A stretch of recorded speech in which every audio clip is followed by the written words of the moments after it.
Japan نے قدرتی آفات کو روکنے کے لیے صرف دعاؤں کے اوپر اکتفا نہیں کیا اور نہ ہی اس کے اوپر انہوں نے ڈیپینڈ کیا، بلکہ انہوں نے عملی طور پہ اقدامات ایسے کیے ہیں، جیسے انہوں نے درخت لگائے، زمین کو انہوں نے مضبوط کیا اور سائنس کے ساتھ انہوں نے فطرت کو اپنا شراکت دار بنایا،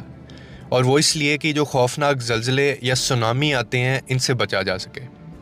اور آپ کو جب سے وہاں پہ یہ آنا شروع ہوئے اس کے بعد سے جاپان نے اپنی مشرقی ساحل کے اوپر 395 کلومیٹر طویل دوہیکل سونامی وال تعمیر کی،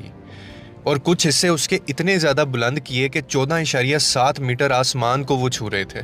اور ان کی جو بنیادیں تھیں وہ زمین کے اندر 25 میٹر گہری جمی ہوئی ہیں وہ زمین کے اندر۔ اس کا مقصد صرف ایک ہی تھا، اور مقصد یہ تھا کہ آنے والی لہروں کا رخ موڑا جا سکے اور ان کی طاقت کو بھی ساتھ ساتھ توڑا جا سکے۔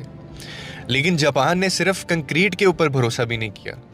آپ ان لوگوں کا آگے ایک اور کارنامہ چیک کریں کہ انہوں نے اسی کے ساتھ ایک شاندار منصوبہ بھی شروع کر دیا جس کو گریٹ فارسٹ وال کا نام دیا گیا، اور ان کے تمام ڈاکٹرز کے ویژن کے تحت یہاں 90 لاکھ درخت لگائے گئے، اور یہ جو سبز دیوار تھی یہ وہ کنکریٹ کی دیوار سے بھی زیادہ مضبوط تھی، جو لہروں کی رفتار کو توڑتی ہے،